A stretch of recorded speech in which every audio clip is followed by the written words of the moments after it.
안녕하세요. 위대한 개미의 든든한 동반자 자이언트TV 신유경 기자입니다. 요즘 시장 어떤 종목을 골라도 다 올랐던 지난해와는 조금 다른 분위기가 감지되고 있는데요. 저희가 오늘은 시황 진단을 해주실 최고 매크로 전문가분을 모셨습니다. 바로 김학균 신영증권 리서치 센터장님입니다.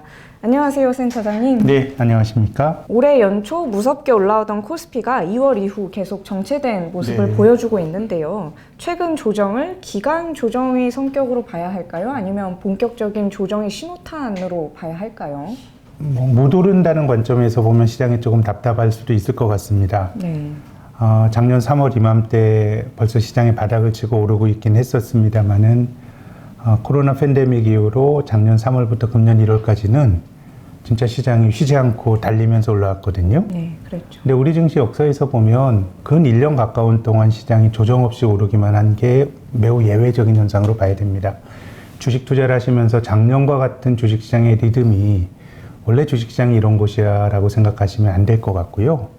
오히려 작년이 매우 예외적인 강세장이었고 지금 뭐 보면 주가별로 등락이 좀 엇갈리는 건 맞지만은 우리나라 종합주가지수가 뭐 역사적 고점이 1월달 고점이 한 3,200원짜리 갔다가 지금 아직도 뭐 3,100포인트, 3,000포인트 넘어서 왔다 갔다 하니까 이건 뭐 조정이라고 말하기도 힘들고요.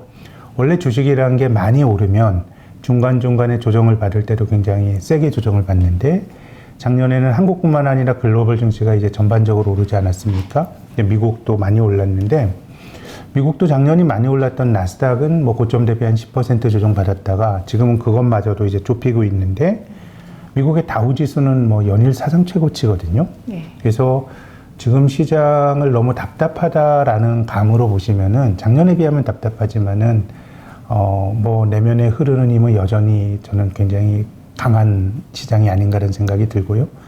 뭐 전체적으로 성장주들은 조정을 받고 있습니다만 뭐 경기 민감주나 이런 것들은 또 주가가 잘 움직이고 있어서요. 뭐 앞으로 전망은 뭐 오를 수 있다, 떨어질 수 있다, 견해를 가질 수 있지만 지금 시장 흐름은 저는 굉장히 강한 그런 흐름이 이어지고 있다고 생각이 듭니다. 기간 조정 쪽에 조금 더 무게를 두시는 건가요? 그렇죠. 지금 뭐 주식이 어쨌든 올해는 작년보다 경기가 좋아질 것 같고요. 미국의 금리가 좀 불안하게 움직이고 있다는 것이, 금리가 좀 이제 계속해서 올라가고 있다는 것이 이제 글로벌 주식시장에 좀 이제 부담이 되는 면인데, 한국 증시는 개인 투자가들이 여전히 주식 투자를 열심히 하고 있습니다. 3월 들어서 29일까지 주식시장으로 들어온 신규 투자 자금이 7조 7천억 원이거든요. 7조 7천억 예, 원이요? 이게 1월 달엔 24조 원이 들어왔습니다. 그러니까 1월에 비하면 3월에 규모가 적게 들어온 거지만 우리 증시가 그 직접 투자나 주식형 펀드나 막론하고 한 달에 가장 많이 들어온 걸 이제 쭉 상위 순서대로 이제 줄을 세워보면 7조 7천억 들어온 거는 한국 증시 만들어지고 한 7번째 정도 되는 강도 높은 자금 유입이 지금 이루어지고 있거든요. 그렇기 때문에 뭐 작년에 이제 주식이 올랐던 게 뭐 코로나 팬데믹 주가가 쌌었고 또 경기가 더 이상 나빠지지 않을 거란 기대가 한 축이고 또 한 축은 그동안 주식을 외면해왔던 개인 투자가들이 주식시장에 공격적으로 뛰어드는 게 주가 상승을 이끌어 또 다른 축이라고 보면 제 생각에는 뭐 올라갔던 큰 흐름에서의 상승세가 바뀔 만한 그런 변화는 없는 게 아닌가 싶습니다. 그럼 이제 밸류에이션 측면으로 봤을 때 연초에 이제 코스피 12개월 선행 주가 수익 비율이 15배까지 올라갔는데 네. 최근에는 13배 정도로 떨어진 걸로 알고 있거든요. 네. 그러면 이익 전망치가 꾸준히 상향 조정되면서 밸류에이션 부담이 완화되고 있다. 이런 분석도 나오고 있는데요. 네, 뭐 PER이 15배 돼서 13배 됐으면 뭐 그 자체가 밸류에이션 부담이 낮아진 건데 네. 한국 증시의 밸류에이션의 장기 시계열로 보면 지금도 높습니다. 과거에 우리 시장의 PER이 가장 높았던 때가 2007년도에 중국 경제가 좋을 때 한국 시장의 PER이 13.2배가 고점이었습니다. 13.2배요? 예. 근데 이제 최근 들어서 주가가 많이 오르면서 1, 2월엔 15배가 넘었고 지금은 한 13.6배 정도 하거든요. 그러니까 지금 역사적으로 보면 지금도 밸류에이션이 이제 굉장히 높은데 뭐 지금 뭐 한국뿐만 아니라 많은 나라의 주가가 그런데 이 주식시장의 밸류에이션만 놓고 보면 15배나 뭐 13.6배나 비싼 권역이라고 생각하는데 낮은 금리가 이제 주식의 어떤 밸류에이션을 정당화시키고 있는 것 같거든요. 뭐 그런 점에서 보면 뭐 금리가 바닥에서 조금 올라오긴 했습니다만은 절대 레벨에서는 금리가 뭐 높다고 말하기가 힘들기 때문에 뭐 주식시장은 그 PER이나 뭐 PBR이나 전통적인 밸류에이션 잣대 그대로 해석하시는 것도 중요합니다만은 어떤 금리가 중요한데 여전히 이제 금리 레벨을 생각을 하면은 오히려 뭐 주가가 그렇게 정당화되기 어려운 수준은 아니지 않은가 싶습니다. 미국제 10년물 금리가 3% 이상 올라갈 수 있다. 이렇게 전망도 나오는데 그렇게 되면 주식시장 밸류에이션은 저는 어떻게... 굉장히 좀 어려워. 3%라 그러면 미국 경제도 부담이 되는 수준일 것 같고요. 제 생각에는 코로나 팬데믹 이전에 미국의 10년짜리 금리가 뭐 2% 전후했거든요. 그래서 3% 정도까지 간다 그러면 전 주식시장이 굉장히 심하게 흔들릴 수 있을 거다라는 생각은 드는데 미국도 지금 수준에서 뭐 작년 여름에 미국의 10년 만기 국채 수익률이 한 0.5% 하다가 이제 1.7%까지 올라왔으니까 단기간에 꽤 빠르게 올라온 겁니다. 근데 올해 미국 경제는 굉장히 작년보다 그 실물 경제 펀더멘탈이 많이 개선이 될 여지가 크기 때문에 정말 뭐 한 2% 정도 10년물 가기까지는 뭐 주식이야 뭐 조금 뭐 변동성이 커지겠습니다만은 경제나 금융시장이 감당하지 못할 수준은 아닌 것 같고 다만 말씀하신 것처럼 3%까지가 아니더라도 저는 한 2% 초중반만 가도 주식시장은 굉장히 심하게 흔들릴 수 있을 거다라고 봅니다. 다만 이제 지금은 금리가 투자하는 사람들에게 금리로 당연히 중요하고요. 근데 실물 경제 측면에서 보면 코로나 팬데믹을 거치면서 어느 나라나 정부의 이자 부담이 많이 늘어났거든요. 부채가 많이 늘어났죠. 이런 상황에서 이자율이 높아진다 그러면은 정부 입장에서는 국민들에게 세금 받은 거를 채권자들에게 이자 비용으로 이자를 지급하면서 많이 그 재정을 지출해야 되기 때문에 제 생각엔 미국의 10년짜리 금리가 한 2% 간다 그러면 다시 또 미국의 중앙은행인 연방준비제도가 장기 채권을 사는 오퍼레이션 트위스트가 됐건 아니면 양적 완화가 됐건 금리 올라가는 것을 막지 않겠는가라는 생각인데 만약에 저희 예상과는 다르게 금리가 2% 정도에서도 제어되지 않고 더 오른다 그러면 저는 뭐 3% 이르기 훨씬 전에도 주식시장이 올해 2, 3월에 경험한 것과는 비교도 안 될 정도로 흔들릴 수 있을 거다라고 생각합니다. 다만 제 생각은 2% 이상으로 가도록 중앙은행이 용인하지는 않을 거다라고 생각하고 있습니다. 가능성은 낮지만 이제 2%, 3%까지 올라가면 이제 큰 조정을 받을 수 있다는 말씀이신 거죠? 앞서 말씀드린 것처럼 뭘로 봐도 지금 주식시장의 밸류에이션은 싸지 않습니다. 이 밸류에이션을 정당화시킬 수 있는 거는 이례적으로 낮은 금리라고 하는 것이 굉장히 비싼 자산 가격을 지탱하고 있기 때문에 금리가 뭐 장기적으로 보면 금리를 얼마나 중앙은행이 좀 효율적으로 관리할 수 있느냐가 길게 보면은 이제 주식시장의 향방과 관련해서 가장 중요한 변수라고 생각합니다. 한편에서는 이제 2007년 코스피가 2000선을 돌파한 이후에 10년간 장기적으로 박스피 장세를 보여왔는데 이번에도 그러지 않을까? 그런 우려감이 있거든요. 지금 뭐 알 수는 없죠. 이게 뭐 10년을 전망할 수는 없는데 그래도 조금 다를 수 있다라고 생각하는 거는 사실 우리 증시가 장기 박스권에서 움직였던 역사가 여러 차례 있습니다. 89년도에 처음 1000포인트 가고요. 1000포인트 이상으로 코스피가 완전히 레벨업 됐던 건 2005년입니다. 2005년이요? 예. 16년 동안 1000포인트와 500포인트 사이 왔다 갔다 있었습니다. 뭐 그런 긴 박스권의 역사가 있고 2007년 이후로는 뭐 역시 2000포인트를 장기간 못 넘었었는데 그 두 시기의 뚜렷한 공통점은 일단 뭐 경제가 실물 경제가 굉장히 좀 활력을 좀 잃었었고요. 또 2007년 이후로 나타났던 박스권을 기록했던 벗어나지 못했던 가장 중요한 이유는 한국 사람들이 한국 주식을 외면했기 때문입니다. 과거에는 한국 사람들이 꾸준히 주식을 한 건 아니지만 뭐 주식형 펀드 붐을 통해서 주식시장에 자금을 유입했는데 2007년, 8년 펀드 붐이 끝난 이후로 한국 사람들 10년 동안 주식을 안 했습니다. 2020년부터 이제 소위 뭐 동학개미라고 불리우는 직접 투자 붐이 벌어지고 있는데 근데 저는 지금 개인 투자가들의 주식시장의 자금 유입이 작년 이후로 한 140조 원이 들어왔거든요. 140조 원. 예, 그건 뭐 엄청나게 많은 돈이 들어온 겁니다. 그래서 작년과 같은 속도로 돈이 또 들어온다 이렇게 생각하기는 어렵습니다. 굉장히 아주 그 폭발적인 자금 유입이 있었는데 그래도 한국 가계가 지금처럼 낮은 금리 하에서 이자도 하나 거의 못 받는 예금에 가 있는 자금이 한 1,900조 원 되거든요. 1,900조 원이요? 예, 그러니까 1,900조 원 중에 한 100조 원 넘는 게 이제 넘어 들어온 거고요. 또 한편으로는 부동산 시장에 대한 진입 장벽이 너무 커진 것 같아요. 집값이 너무 비싸져서 사기도 어렵고 대출 받기도 어려워졌어요. 그렇게 본다 그러면 우리가 경험하고 있는 주식시장으로의 머니 무브가 뭐 이런 식으로 어떻게 보면 제 감으로는 주식시장에 돈 들어오는 속도가 100m 달리기 하는 선수가 100m 뛰듯이 한 7, 8개월 온 거라고 봅니다.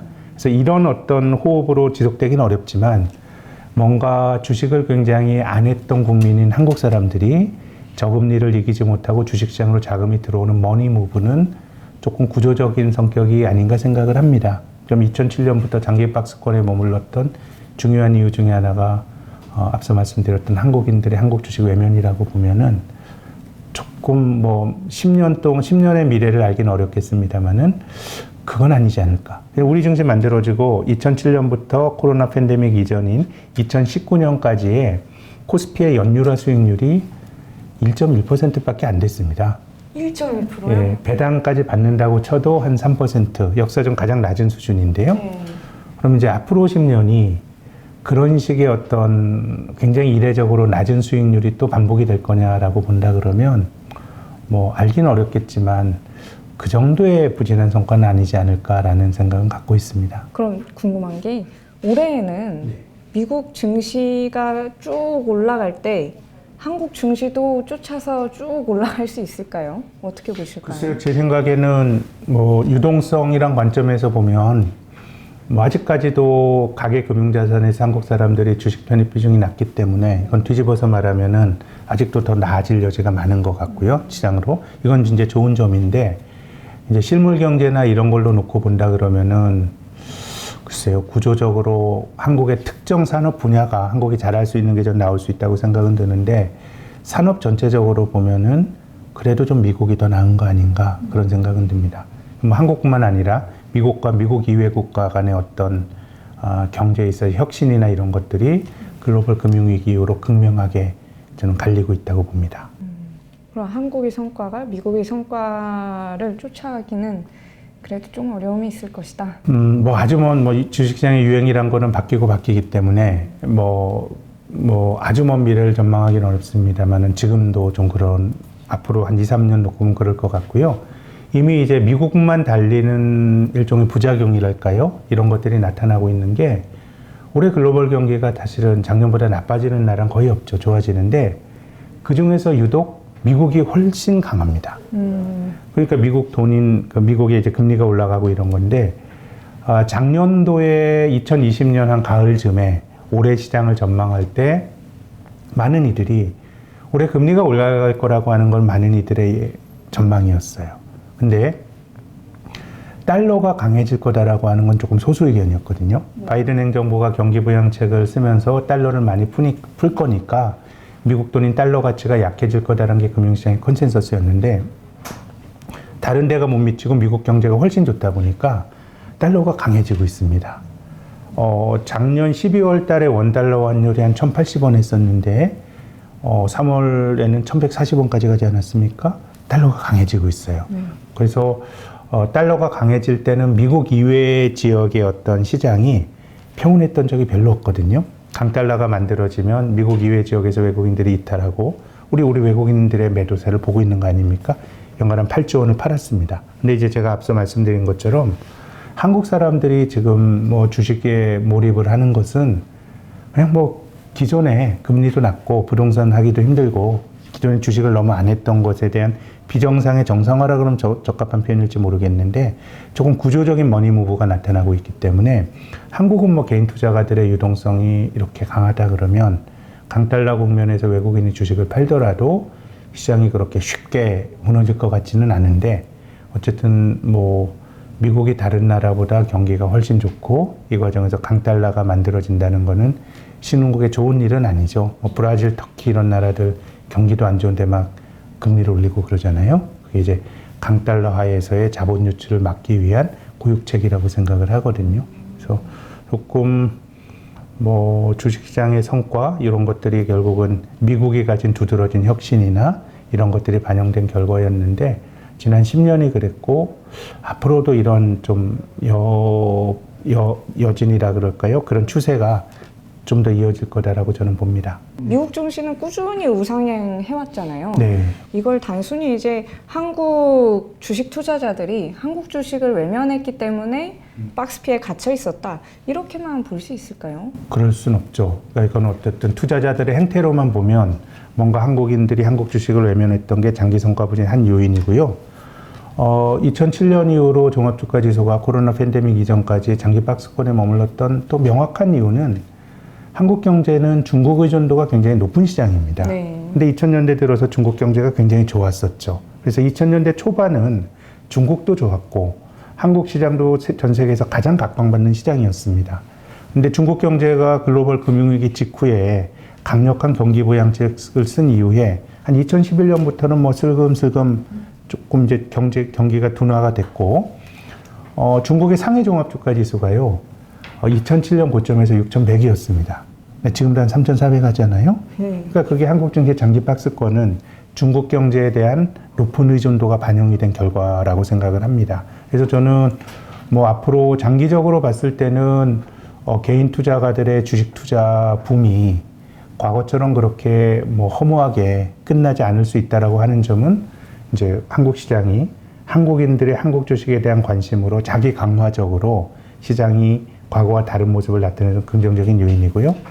뭐 좀 부정적인 요인은 뭐 미중 무역 분쟁이 뭐 다시 또 가열이 되면서 중국이 어려워지게 되면 한국은 또 그 여파를 받을 수밖에 없기 때문에 이게 좀 마이너스 요인인 것 같고, 미국이 잘 올라가는 거는 저는 한국 사람들이 미국 주식에 투자하는 건 굉장히 좋은 일이라고 생각합니다. 왜냐하면 역사적으로 보면 미국 주식이 선진국 자산 내에서는 지배적 자산이란 표현을 쓰고 싶은데요. 우리가 글로벌 분산을 말하지만 미국 주식이 좋을 때 일본이나 유럽 주식도 좋은 경우가 많았지만 그때 미국 성과가 좋았고요.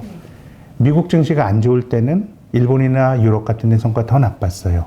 그래서 미국은 뭐 이제 기본적으로 주주 환원도 많이 하고 그런 나라이기 때문에 한국 사람들이 미국 주식에 대한 비중을 늘리는 거는 뭐 전 좋은 일이라고 보는데, 근데 지난 10년 동안을 보면 미국 증시는 독주를 하고요. 한국은 뭐 비교적 재미가 없었고 작년에 좋았을 따름이고 많은 나라들의 성과가 미국에 못 미쳤거든요. 저는 앞으로도 조금 미국에게 좋은 환경이 만들어진 것 같아요. 지금도 올해 경기 회복의 강도를 보더라도 미국이 훨씬 높거든요. 미국의 성장률이 올해 뭐 연방준비제도가 보는 게 6.5%고 민간 전망기관에서는 7%가 넘는 성장을 전망하기도 하는데, 미국 경제가 좋은 게 글로벌 경제의 악재냐? 그건 아닙니다. 미국 경제가 좋은 게 그래도 다른 나라들이 그 미국 경제가 좋은 일종의 낙수 효과를 누리는데 과거보다는 낙수 효과가 현저히 약해진 것 같습니다.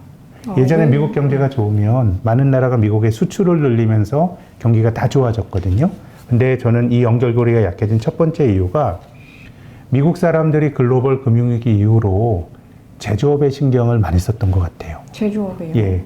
2008년 가을에 나타났던 리만 브러더스 파산은 저는 미국인들에게 여러 가지 저는 뭐 성찰의 계기를 줬다고 생각하는데요. 뭐 기본적으로 미국은 금융이 기축통화인 달러를 매개로 한 금융이 강한 나라인데, 금융 가지고 돈놀이만 하다가 제조업 기반 없이 금융이 붕괴가 되면서 어려움을 겪었던 게 글로벌 금융위기이기 때문에 금융위기 직후에 집권했던 오바마 행정부 때부터 제조업 진흥 계획 이런 얘기를 했었고요. 또 트럼프 행정부 때 리쇼어링이라고 하는 미국 밖에 있는 기업들을 미국으로 이제 돌리는 그런 정책이 쓰여졌는데, 리쇼어링 정책을 제일 먼저 쓴 거는 오바마 정권입니다. 그러니까 여전히 지금도 미국은 제조업보다 서비스업 비중이 훨씬 높아요. 그 경제 구조가 바뀐 건 아니지만 그래도 과거보다는 제조업의 비중이 높아졌기 때문에 예전에 미국은 물건 안 만들고 서비스업 고부가치 것만 하고 물건은 나라 밖으로 수입했는데, 이제는 뭔가 글로벌 밸류 체인도 좀 바뀌고 있고, 최근에 미국이 반도체 자립하는 것도 저는 큰 틀에서 보면 오바마 이후 나타나고 있는 연장선상이라고 보거든요. 과거에는 미국이 자기들이 안 만들고 바깥 다른 나라에서 물건 사던 거를 자기들이 하고 있기 때문에 미국발 낙수 효과가 약해진 측면이 하나가 있고요. 두 번째는 뭐 보호무역이죠. 트럼프 행정부 때 아주 극적으로 나타났던 보호무역은 미국과 미국 이외 지역의 경기를 아주 결정적으로 조금 다르게 했던 요인이고, 세 번째는 혁신입니다. 뭐 자본주의라고 하는 게 어려움이 있으면 극복을 하고 혁신을 통해서 어떤 새로운 경쟁의 룰을 만드는 게 자본주의의 역동성인데, 글로벌 금융위기 이후로 지난 10년을 회고해 보면 혁신이 있었던 건 미국밖에 없습니다. 팡으로 대표가 되는. 이걸 보여주는 게 전 세계 성장주 주가거든요. 우리나라도 코스닥 시장이라는 게 있고요. 이게 미국의 나스닥을 벤치마크한 거죠. 벤처기업들 많이 거래가 되는. 영국은 AIM이라는 게 있고, 대만은 그레타이가 있습니다. 많은 나라가 성장주 시장이 있습니다. 근데 글로벌 금융위기 이전까지는 미국 나스닥과 다른 나라 성장주 시장이 비슷하게 움직였어요. 근데 지난 10년을 놓고 보면 미국의 나스닥만 올랐고요. 다른 모든 성장주 시장은 못 오르고 부진했습니다. 그러니까 미국이란 나라가 제조업도 자기가 해, 또 굉장히 배타적인 보호무역을 해. 바이든 행정부가 트럼프와 같은 그런 보호무역주의적인 정책을 쓰는 건 아니지만 그래도 이들의 공약을 보면 내셔널리즘의 색채가 과거보다 강하거든요. 당장 트럼프가 올렸던 관세 같은 거 안 낮추잖아요. 보호무역을 해, 혁신은 미국에만 있어. 그러다 보니까 우리가 박스권에 머물렀던 시기에 한국 시장이 미국을 못 쫓아온 것도 맞는데, 미국을 제외한 많은 나라들의 시장이 프랑스나 영국 같은 데는 한국보다 주식시장 성과가 더 부진해요. 그러니까 이거는 어떻게 보면 한국의 특수성이라기보다는 미국과 미국 이외 국가들의 어떤 차이가 두드러지게 나타났던 게 지난 10년의 역사라고 생각이 되고요. 그렇게 본다 그러면은 뭔가 이제 과거와는 미국발 낙수 효과가 약해졌기 때문에 조금 이제 주식 시장의 차별화, 미국과 다른 나라 시장의 차별화 이런 것들도 조금 강하게 나타날 것 같습니다. 예. 그러면 이제 2분기에는 바이든 정부의 경기 부양책이 본격적으로 시행이 되는데, 요건 이제 미국과 한국 증시에 각기 어떤 영향을 미치게 될까요? 저는 바이든 행정부가 너무 과한 욕심을 안 부리는 게 좋다고 생각하는데요. 올해는 미국 경제는 백신의 접종 속도가 굉장히 빠르고, 작년도에 이제 미국 가게가 코로나 때문에 뭐 잘 다니지도 못했고, 또 정부가 여러 가지 재난지원금을 많이 줘가지고 가계저축 규모가 엄청나게 많아졌습니다. 그래서 미국은 가만 놔둬도 민간에서 자생적으로 굉장히 강력한 이 보복 소비나 이런 게 나타날 개연성이 큰 환경이거든요. 근데 3월 초에 1조 9천억 불의 경기부양책을 통과시키고 또 3조 달러 인프라 투자를 한다 그래요. 지금 우리가 코로나 팬데믹 이후로 미국이 돈을 너무 많이 푸니까 숫자에 대한 감각이 많이 흐려졌어요. 이 3조 달러가 어느 정도 규모냐면 미국의 명목 GDP가 20조 달러입니다. 미국이 1년 동안 만들어내는 게. 근데 인프라 투자 3조 달러는 물론 올해만 하는 건 아니지만 GDP의 15%를 하는 거예요. 1조 5천억 불의 재난 경기 부양책은 10%를 쓰는 거고요.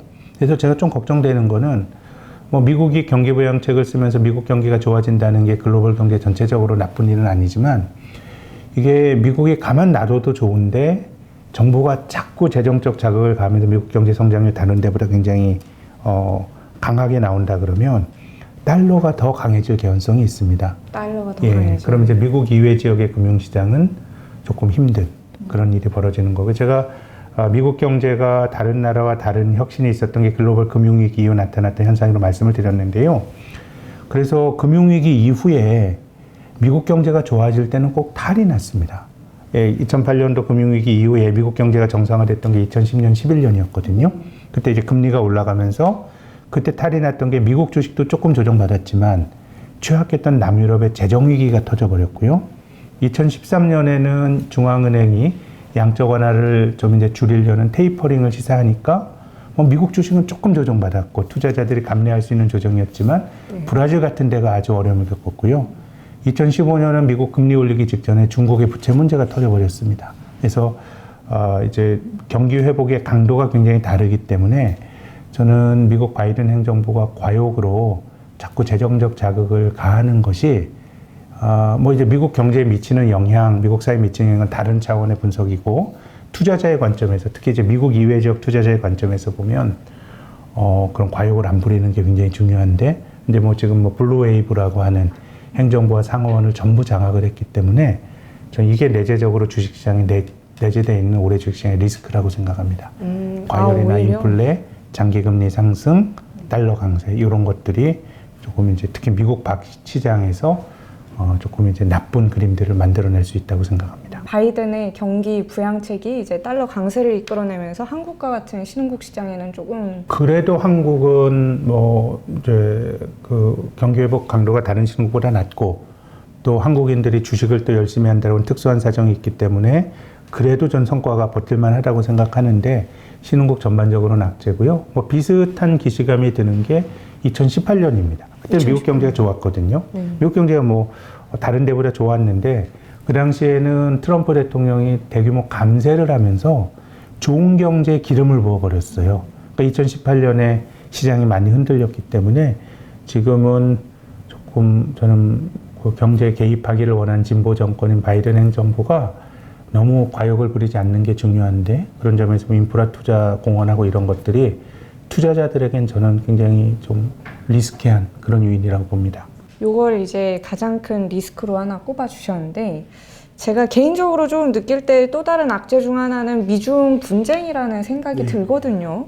바이든 취임 이후 미중 관계에 따라 뭐 미국 증시, 한국 증시는 어떤 영향을 받게 될까요? 뭐 이번에 뭐 미국 주가가 막 중국의 기술주를 막 조정받고 하면서 금융시장에서 뭐 약간의 탈도 났었고 헤지펀드 하나가 맞은골 걸려서 어려움 겪었는데 바이든 이제 행정부 출범이 몇 달 안 돼서 앞으로 긴 시간을 좀 예단하기는 어렵지만 그래도 출범 직후에 여러 가지 최근의 논의 과정에서 중국에 대해서 미국이 가지고 있는 본질적인 적대감이나 뭐 이런 거는 트럼프 때와 그리 다르지 않다라는 생각을 하는 게 맞을 것 같고요. 그래서 우리가 뭐 그 정도를 가늠하기는 어렵습니다만은 중국과 미국 사이에는 상당히 높은 강도의 긴장이 지속이 될 가능성이 있고 그렇기 때문에 한국 시장에 투자하는 입장에서 보면 뭐 이런 것들이 한국 시장에도 좀 내재가 된 위험 요인이라고 봅니다.